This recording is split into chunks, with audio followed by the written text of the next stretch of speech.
Boa noite. Essa vida além da vida. Cada uma dessas nossas palestras públicas, né, tem uma tonalidade diferente. Então, hoje tem uma tonalidade, amanhã, quinta-feira, tem outra e sábado tem outra. Eu estava lá em cima com Cecília e ela estava falando, porque esse sábado eu faço evangelho, e ela perguntando, eu digo, não. E você vem fazer? Eu digo, com certeza, eu não deixaria de fazer o evangelho, de forma alguma, porque tem uma energia muito gostosa, muito especial. Mas, na realidade, cada dia tem a sua energia. Uma das coisas que eu gosto dessa palestra pública é o que diz que cada um de nós temos um ranço, né? Um ranço que eu tenho é contra santo. Eu não gosto de ser santo. Por isso que quando me falam de Bezerra, de Chico, de Joana ou outros, como se assim o fossem, me dá um certo asco. Porque dizer que alguém é santo é dizer que nós somos a escória. Porque tem alguém melhor e nós somos pior. E o homem que eu mais admiro nessa vida foi um homem que nos olhou como iguais. O homem que nos olhou como iguais, que na sua atitude fazia como nós devemos fazer, como conversamos com criança, baixar e falar com ela na alturazinha dela, em vez de falar como se nós estivéssemos de cima para baixo. E essa história de santificar os outros, para mim é mais ou menos o que está dentro disso, temática evangélica, tema evangélico. É que nós temos esse hábito de colocar sempre alguém no pedestal. Sempre. O que há de puro, de belo, de transformador, de iluminador, é aquilo que a gente bota no pedestal. O que há de iluminador, ele está em um lugar que a gente chama de sagrado. Então tem lá o caminho de Santiago de Compostela, tem lá a igreja de Fátima, certo? Para quem é espírita, talvez transforme a ida lá onde morou Chico em algo similar. Espera aí. Se existe um lugar específico do sagrado, um lugar específico aonde essa energia está presente, quer dizer que nos outros ela não está.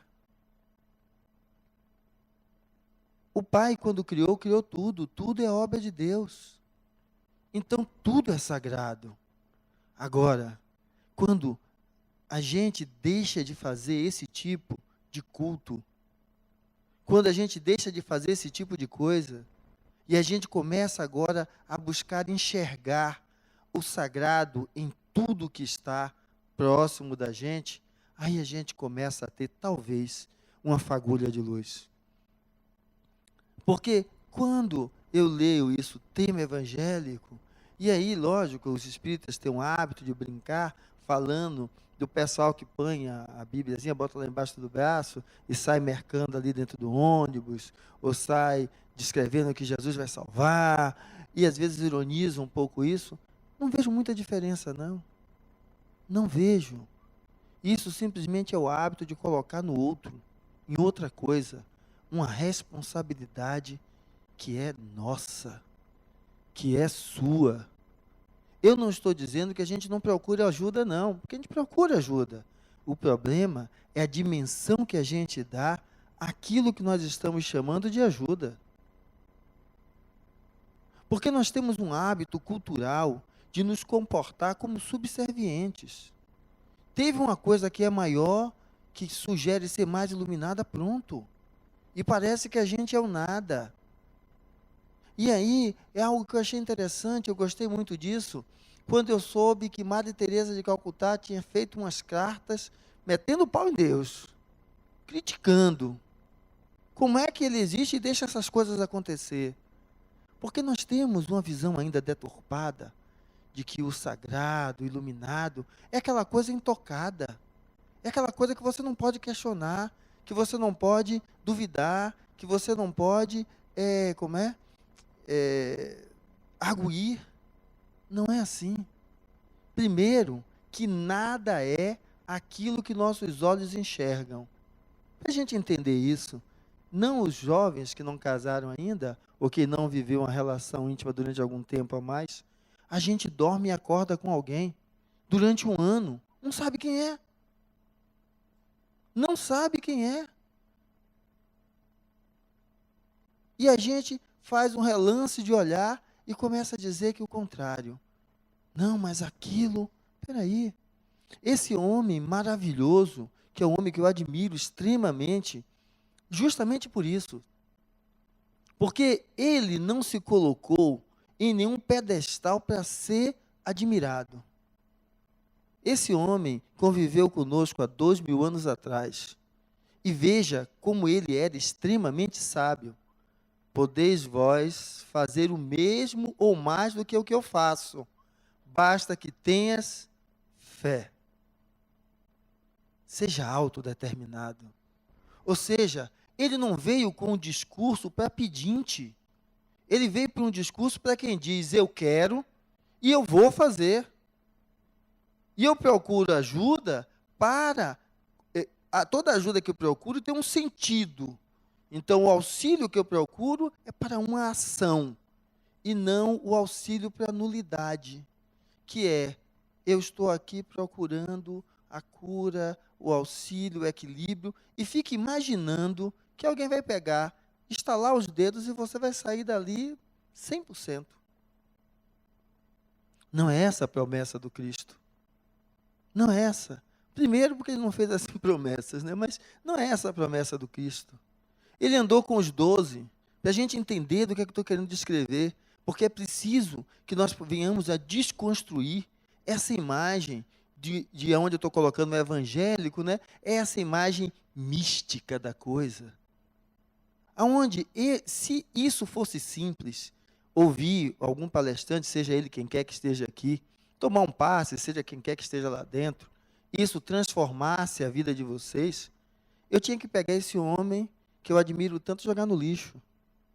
Porque ele é o homem mais iluminado que nós do Ocidente conhecemos que pisou sobre a terra. E era ele que falava com os 12. E na hora que ele mais precisou, o que foi que os 12 fizeram? Caiu fora. Significa que palavra não transforma ninguém.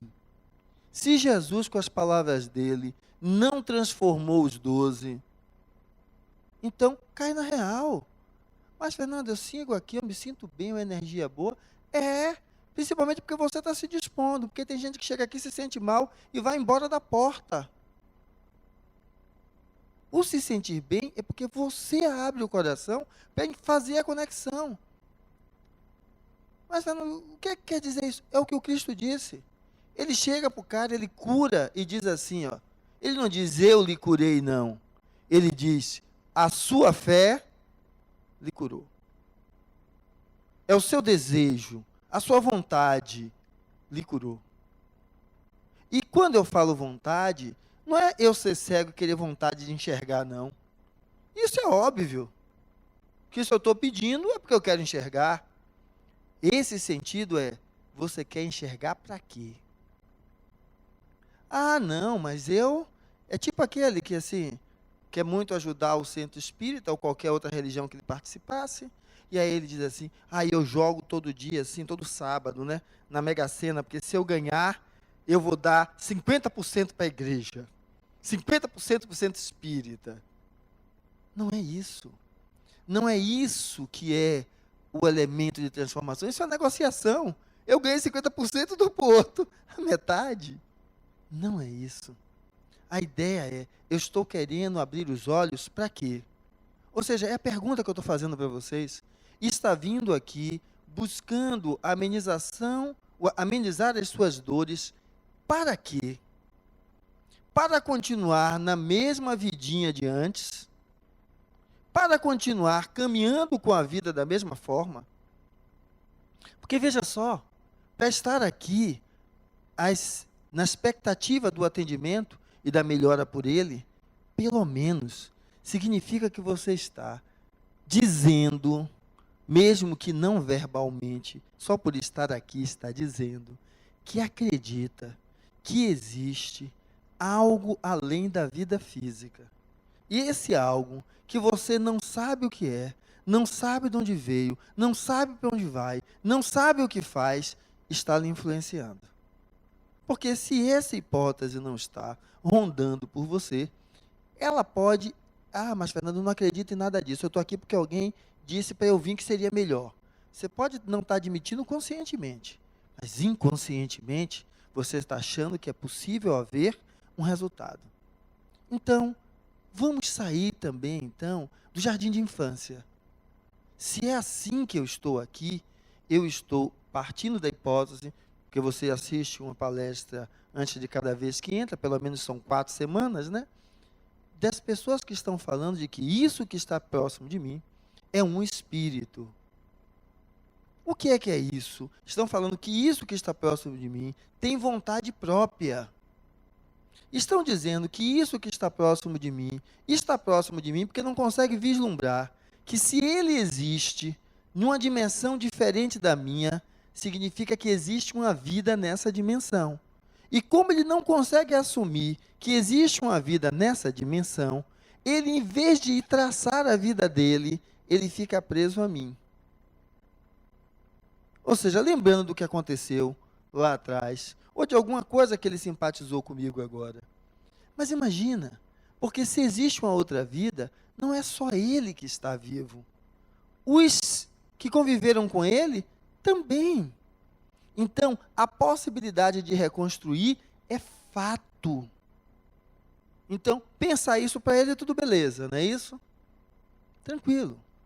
Agora é o seguinte, para isso ser verdadeiro, quando eu estou dizendo para a gente sair do jardim de infância, faça isso para você. Faça isso para você. Se ele é alguém que existe depois da vida física, você também vai continuar existindo. E por que ele está aqui atrás de você?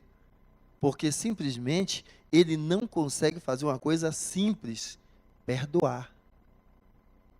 Só que, além de vocês, tem uns 4 aqui, e eles estão me perguntando, estão aqui na cadeira da frente. Simples uma ova. E eles têm razão mesmo. Porque acha que perdoar é dizer assim, olha, agora eu lhe perdoo. Perdoar não é isso não. Isso é conversão. É alguém que pinta e borda, na hora que bota a Bíblia embaixo do braço, se converteu agora em seguidor de Jesus. Pinta e borda, botou o livro dos Espíritos embaixo do braço, agora é seguidor de Bezerra, Chico ou qualquer um outro. Perdão é um processo. Perdão é um movimento processual que vai se dando. Porque ninguém se converte de um dia para o outro e muda. O nosso apóstolo Paulo, que era Saulo, ele dizia, faço muito mais do mal que não quero do que do bem que quero. Porque é uma construção. Então eles estão certos.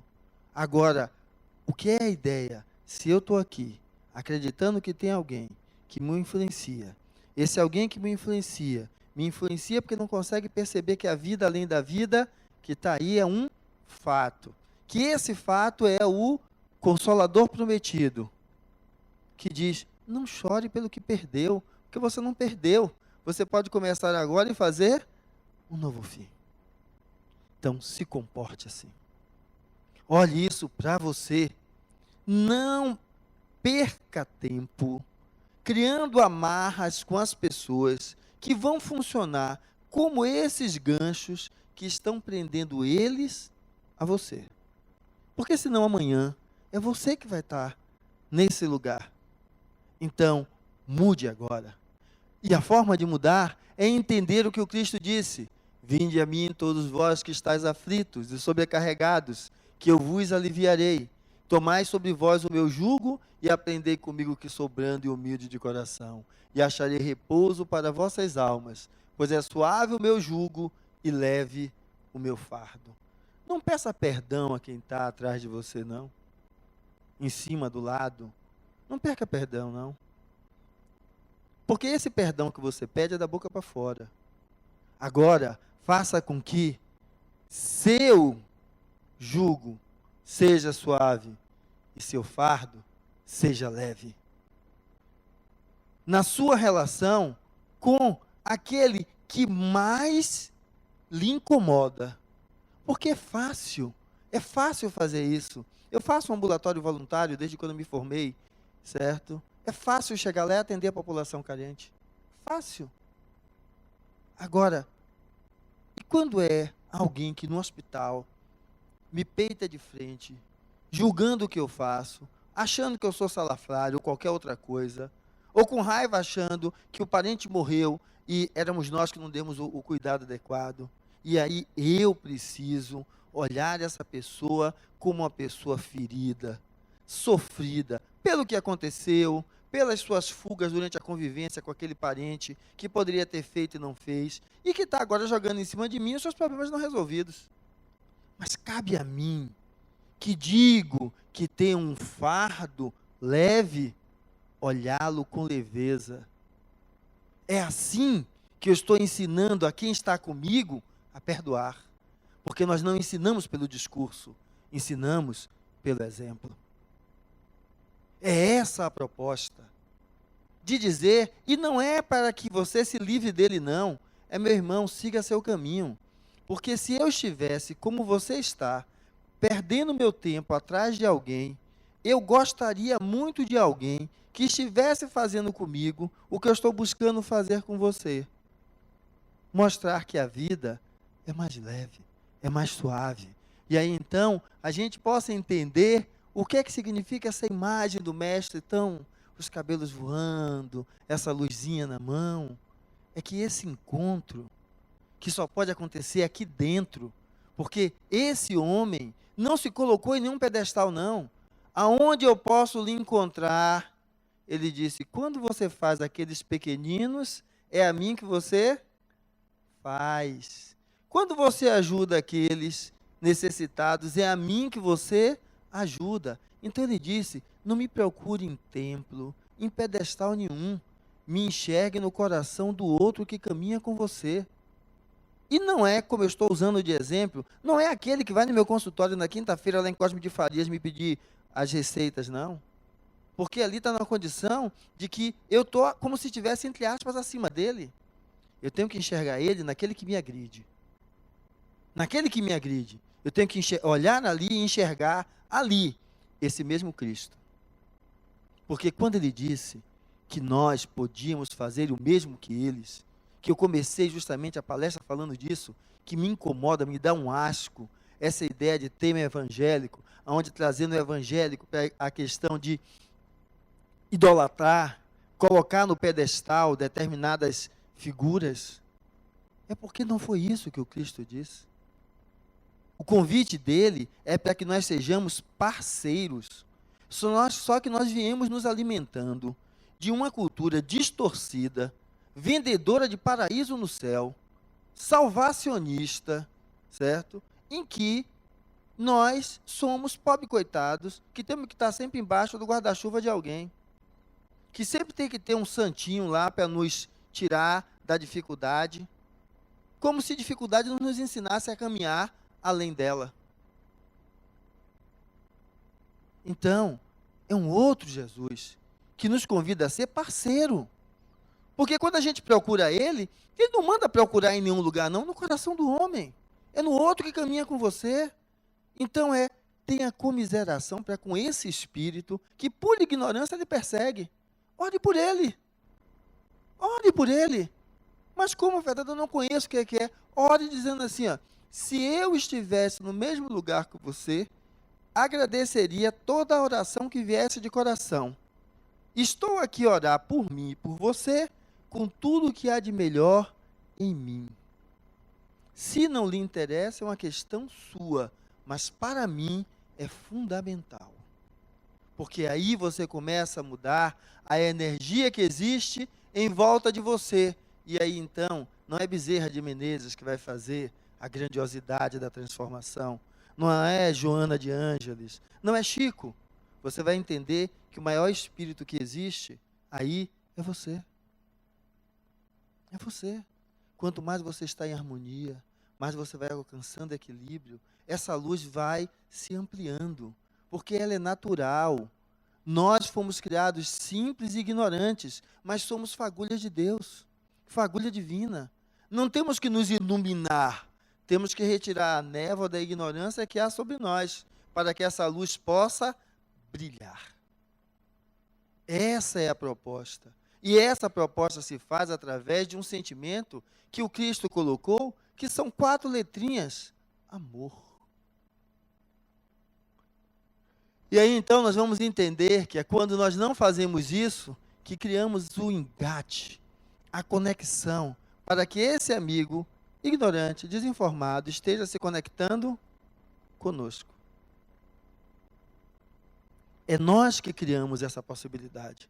Porque quando nós começamos a atuar desse jeito que eu estou aqui a sugerir, o outro começa a não encontrar no que se prender. Começa a não encontrar. É uma coisa engraçada, às vezes, em minha casa, às vezes acontece isso. Foi procurar comprou uma caixinha de canetas, Bic, abriu o armário para olhar e não achou. Alguém levou. Se alguém levou, só existe na casa a gente, ou é empregada, ou foi, você está apontando alguém. E aí, daqui a pouco, eu só ouço aquela risadinha. Quando eu deixei passar, depois fui lá e abri a peça, estava na frente, a pessoa não conseguia enxergar a caixa de caneta. Ou seja, havia alguns outros ali, tirando sarro, e a pessoa estava se desequilibrando por causa daquilo. Ou seja, o engate quem faz somos nós. Somos nós.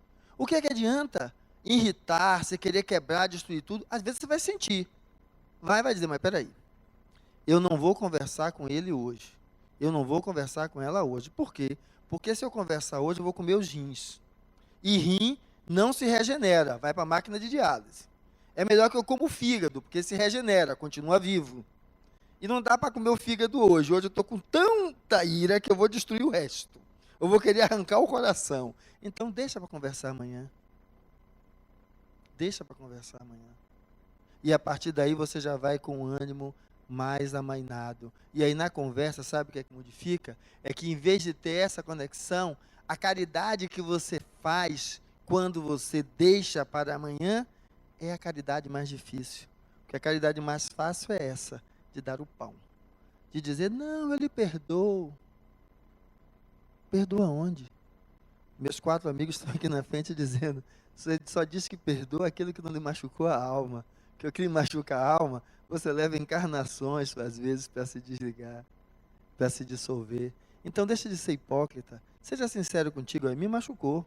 Não passou ainda não, mas eu também não vou viver preso a isso. Um dia vai sarar e vamos tocar o barco. Porque essa caridade desse perdão da boca para fora não transforma nada. Porque simplesmente a ideia é que a gente faça essa caridade. É a caridade de despertar. É a caridade de despertar para quem? Para o outro. Eu acho engraçado que minha filha, eu tenho uma filha de 8 e uma de 9 agora. E aí ela vem com algum apronte, né? Quando ela vem toda serelepe. E aí quando ela vai contar, eu fiz, olha, quando você vem com a castanha, eu já estou voltando com o fubá. E ela me pergunta por quê? Eu fiz que eu já fui criança igual a você. Já fiz todas essas artes e mais algumas que você também ainda vai fazer.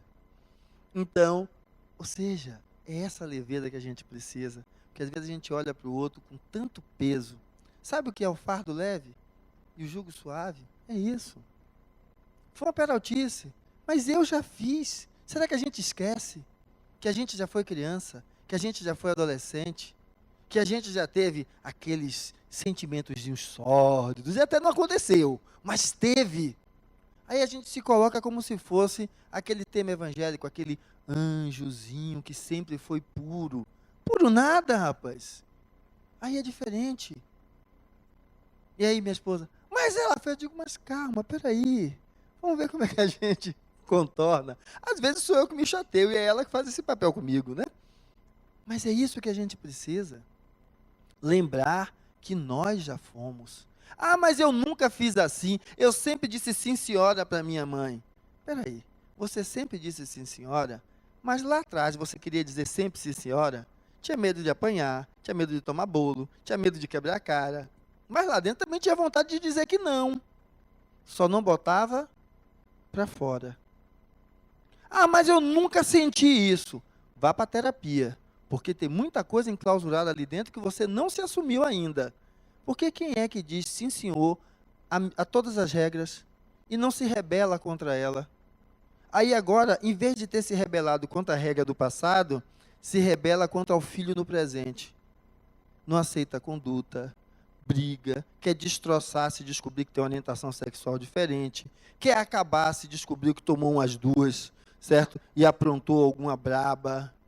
Espera aí, não é assim. Essa é a ideia do fardo leve, porque é esse despertar que faz com que a gente enxergue que aprender é caminhar. Não tem como aprender de outro jeito. Porque se a fala transformasse, como eu disse, os 12 que estavam com Jesus estariam tudo de anjinho, de asinha. Não é isso. Inclusive porque até aquele que deixa o legado, um dos maiores legados que nós carregamos embaixo do braço, nem andou com ele. Encontrou com ele na estrada de Damasco. E a partir daí ele cria o que nós conhecemos como cristianismo. Porque Jesus era judeu. Não foi nenhum dos 12 que andou com ele. Nenhum dos 12 teve a perspicácia, a perseverança e a autodeterminação que Paulo teve. Para ficar claro que não é discurso que transforma, nem que acende a luz de ninguém. Então, é preciso você querer. Foram ajudados? Foram. Os 12 com certeza melhoraram aí alguma coisa. Mas é o que você traz, você puxa de dentro de você, que aí faz com que o caminho, em vez de ser desse jeito, quando você desperta, ele possa mudar. Justamente porque você vai assumir que a vida continua. Então, se a vida continua, você vai precisar olhar que talvez o que você esteja vivenciando hoje tenha a ver com elementos de um outrora que você não se lembra. Às vezes você até sente conexão com ele, mas não se lembra. E que você retorna para experienciar de novo. Só que, para mim, a palavra correta é isso mesmo, experienciar de novo. Você não volta para pagar. Você volta para experienciar de novo. E tem uma coisa que às vezes a gente fala muito, que é assim, mas tanto na paixão como no desamor, né? No dissabor. Eu já devo ter vivido com fulano. Eu já devo ter estado com ele. Com todo respeito à crença espírita, da qual eu também abraço. Mas vamos de novo sair da inocência? Eu tenho 50 agora. Fernando aos 20 é algo que é extremamente diferente de Fernando aos 50. Eu jamais vou dizer que é a mesma pessoa. Imagine de uma encarnação para outra. Então, não há esse laço. O laço que ali existe é que aquela pessoa que você está vendo como fruto de um passado, simplesmente é um espelho que está revelando os seus espinhos ainda não cicatrizados. E por isso você sente com tanta veemência. Por quê?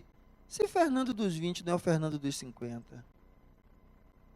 Como é que eu posso dizer que eu estou com o Fernando dos 50 e tem algo que me vincula a ele, porque ele é o Fernando dos 20? Não é. É outra pessoa. Mas, Fernando, eu sinto como igual. Sabe o que é? É que você está igual aos espíritos que você vai lá para dentro trabalhar. Ele enxerga você como você era na outra encarnação. Mas, Fernando, e os encontros, como é que eu faço? Olhe para aquele como se fosse algo novo. Eu estou de frente para alguém que tem tais e tais características, e essas características suscitam em mim determinados comportamentos. Significa que eu preciso trabalhar esses comportamentos em mim. Destitua o outro de um poder que ele não tem. Porque aquilo que você diz que é o outro, é aquilo que é você, e você ainda não trabalhou. Porque é a história do desencarnado que está junto de você. Ele estava tão aficionado na vida passada, do que ele viveu, que ele, quando olha para você, ele enxerga o mesmo momento. Ele não sai. Se você observar, não dá para vocês observarem na sala, mas nós temos uma mediúnica aqui na sexta-feira que tem um tempo de atendimento um pouquinho mais largo, e aí a gente conversa mais com os espíritos. Todos eles têm um momento da vida no qual ele está fixado. Ele não consegue ver de outra forma. Ele só consegue ver daquela forma. E sabe o que a gente faz? Vem cá, você está aí, e aí é uma brincadeira que a gente faz com os doutrinadores, né? Que às vezes o doutrinador chega e é assim, minha amiga aqui terminou de incorporar, entre aspas, né, trazer o espírito, e o doutrinador já vai assim, ó, Jesus está ali iluminando, os bons espíritos estão lhe curando, tome aqui o soro, tome aqui não sei o quê, ou seja, para despachar a criatura logo, certo? Lógico que numa mediúnica de choque anímico como é essa, o que é choque anímico? O espírito incorpora ali, né? Incorpora entre aspas, né? Basicamente tomar o corpo do outro, mas ele traz a psicofonia ali, e ele vai receber aquela carga também de energia, e essa carga de energia às vezes é como se fosse um choque que tirasse ele daquela lombra que ele estava ali, e ele começa a perceber que o tempo passou, e ele tem que ir caminhando, né? Mas sabe como é que a gente precisa fazer? É conversar como conversa com gente, que é o que a gente faz sexta-feira. E aí, meu amigo, o que é que está acontecendo? Você está onde? O que é que lhe machuca tanto? O que foi que lhe agrediu? Para ele falar da história dele. Porque é falar da ferida dele que leva ele a olhar e entender que ele precisa melhorar e mudar. Porque não é o outro. A história com o outro já foi. Esse processo é o que cada um de nós precisamos fazer o quê? Conosco. Mas Fernando, como eu casei com ele era tão bonzinho, tão legal, mas agora é o cão. Não. Quem ele é a mesma pessoa. A diferença é que você olhava para ele e só enxergava o que lhe interessava. E agora você só enxerga o que lhe desinteressa. Porque é impossível que nada de bom tenha ficado. Então saia desse olhar e olhe como uma pessoa que tem aspectos positivos, aspectos negativos. E qual é a melhor forma de você interagir com essa pessoa? Entendendo que quando a gente fala que é uma pessoa, é porque ela tem uma marca singular própria. Porque estar encarnado e estar aqui é aceitar que existe algo do outro lado da porta, aceitar que esses dois lados interagem um com o outro, e aceitar basicamente que você também é um espírito. Então, olhe dessa forma. E aí agora, não se prenda ao passado, não. Eu agora, depois de 30 anos, que eu falei de Fernando aos 20, né? Depois de 30 anos, que aprendi algumas coisas, que às vezes no mundo ilusório eu fico assim, eu queria agora ter a experiência que eu tenho. O dinheiro que eu tenho, que é melhorzinho, porque eu era liso na época atrás, né? E ter o vigor que eu tinha quando eu era adolescente. É típico daquele coroa que se separou, né? Aí quer ter tudo aquilo e o corpicho, mas a barriga não deixa, as outras coisas não deixam, e ele fica no choro. Mas, vamos fazer o seguinte, Fernando hoje tem 50, certo? Ele está dizendo que aquilo que me vincula foi o que estava de 20. Então é o seguinte, como é que esse homem de 50 pode olhar para aquilo que remete a ele, ao Fernando de 20, olhando de outra forma, vendo, tipo Thundercats, a visão além do alcance, que é da minha época, conhece esse desenho animado, certo? Então, é isso. Poxa, o cara de 50 vai dar para olhar para a história do cara de 20 com uma outra perspectiva. Mas, Fernando, eu não lembro como era. Olhe para o adolescente, às vezes eu fico assim, ó, extasiado, vendo aquela história do casalzinho ali, às vezes assim, ela sentada no banco, ele com o bracinho do lado de fora, né, por cima, e tá ali, foi feito gavião em cima de pombinha, certo? E eu do outro lado vendo, e ele não consegue ver que ela pode ser uma pombinha, mas quando abre, o bico pode ser um gavião igual ou maior do que ele também. Porque isso era uma visão machista do passado. Na realidade, as inter-relações tem muito mais do que tem muito mais do que essa visão estereotipada aí. Mas olhar o que? Aquela graça do querer seduzir, a graça do dominar, achando que o dominar está dentro disso, e não sabe que a mulher nos domina com a sutileza, que a gente acha que está mandando, dizendo e fazendo, na realidade, que está mandando, dizendo e fazendo ela. Por isso que diz lá no Evangelho, a mulher sábia edifica o seu lar. Por que não vai bater de frente com ele? Porque não são dois homens. Ela vai utilizar da sutileza dela e muito vai poder conseguir a partir daí. Essa sutileza é a sutileza do espírito, que faz então com que aquela caminhada árdua se transforme em uma caminhada mais tranquila. Sabe como? Contornando. Eu não preciso bater de frente com tudo para levar adiante. Eu posso contornar. O que é contornar? Saber que tem coisas que são meu limite. Então, briguei com o seu José agora, o negócio é pegar fogo, não vou conversar com ele hoje, só amanhã. Minha filha aprontou, se eu for brigar com ela agora, eu vou dar umas 10 palmadas. Então, não vamos fazer nada disso, que a gente não vai estar agredindo o outro, a gente conversa depois. Então, a gente começar a reconhecer o nosso limite para lidar com o outro, porque para mim isso é que é esse jeito sutil. O momento não é agora. A gente saber, ou às vezes naquela hora você tem até que brigar, como eu faço com minhas pacientes idosas, né? Chegam lá todas estressadas, normalmente nessa faixa de 60 anos, e aí a questão é que é hipertensa, que passa mal, que o coração dói, e ela usa tudo aquilo como chantagem para a família fazer o que ela quer. E aí chega me pedindo um diazepam. Eu digo, eu não vou passar, porque o mundo não vai mudar para a senhora é que tem que mudar para o mundo. E se dopar, não vai ajudar a senhora a se modificar para o mundo. Só vai lhe manter alienada, e quando sair, certo, desse estado que o comprimido lhe dá, continuar no mesmo lugar. Deixe de querer chantagear o outro. Aprenda a fazer no mundo o seu papel, o que a senhora quer. E não ficar chantageando para que o mundo se dobre à senhora. Porque a senhora vai fazer um AVC, vai ficar em cima da cama, precisando dos outros para lhe limpar, e as pessoas vão continuar fazendo aquilo que já faziam antes. Porque isso também não funciona. Esse caminho lindo é quando a gente aprende a viver cada uma das nossas fases. E se lembra que eu comecei com o tema evangélico, de não querer ser aquele santo? É que eu preciso entender que cada uma dessas fases tem o seu valor, o seu brilho, o seu sentido. Então não dá para aos 50 anos eu estar querendo voltar aos 20 com a grana, com o conhecimento e ter aquele vigor que eu tinha antes. Aí é aquela história que você nunca consegue viver o momento atual. Aos 20, pegava uma garrafão daqueles vinhos sangue de boa, né? Tomava o garrafão todo. Hoje, uma taça pode ser saboreada como se fosse o manjar dos deuses. Então muda, porque a pessoa muda. Mas, Fernando, que diacho isso tem a ver com o processo de obsessão? Tem. Entenda que você muda. Não se congele no tempo para com as coisas. Mas, Fernando, é assim. Na época de minha mãe, minha avó era viva, não dava para nem pegar na mão, um na frente do outro, quando sentava na cadeira. Certo? Hoje, você às vezes tem que ceder o quarto para o filho. Quando o filho é maravilha, que todo mundo diz assim, ó, meu garanhão, para a filha, tá com o namorado em casa. Eu não estou dizendo nem que é certo, nem que é errado, mas que é um fato. As coisas mudam.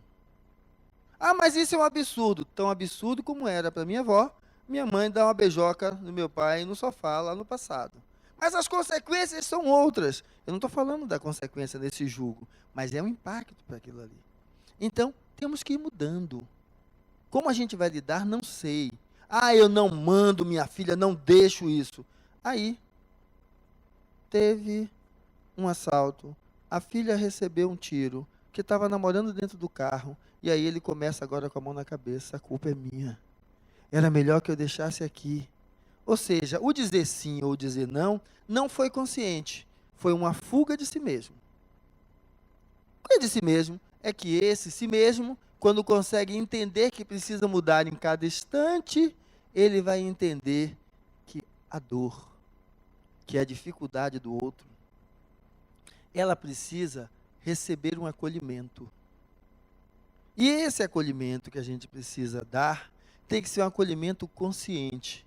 Porque é através do acolhimento consciente que o outro, que é esse que está aí no centro, ele ganha também consciência. E aí ganha equilíbrio. É que quando eu vou dizer à minha filha que aceito ou que não aceito, isso vai estar de maneira consciente e muito bem embasada em mim mesmo, para não me sentir culpado por ter dito sim, nem por ter dito não. Para ensinar a ela que ela precisa ser responsável pelas escolhas e não culpar nem a si e nem ao outro pelas escolhas.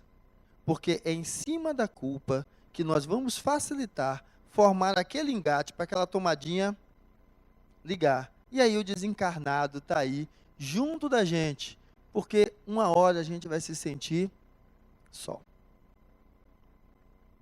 E às vezes como a gente se sente, graças a Deus não são todos vocês, mas talvez alguns aqui sintam-se sobre tensões e influências extremamente intensas. E aí aquela história, como disse minha filha uma vez, acordou depois de um pesadelo, né? E aí eu disse, minha filha reze, ela fez, eu já rezei, certo? Fale com o Papai do Céu, eu já falei, tudo que eu dizia, ela dizia, eu já fiz. Ela estava naquele desespero. O que ela queria era ficar na cama e dormir um pouco comigo, certo? Ou com a mãe que estava lá junto. Que às vezes é assim que a gente está. Mas a gente precisa entender que isso nunca é uma realidade factual. Nós só estamos sós quando o nosso coração não consegue encontrar equilíbrio e harmonia para perceber o que está ao nosso lado.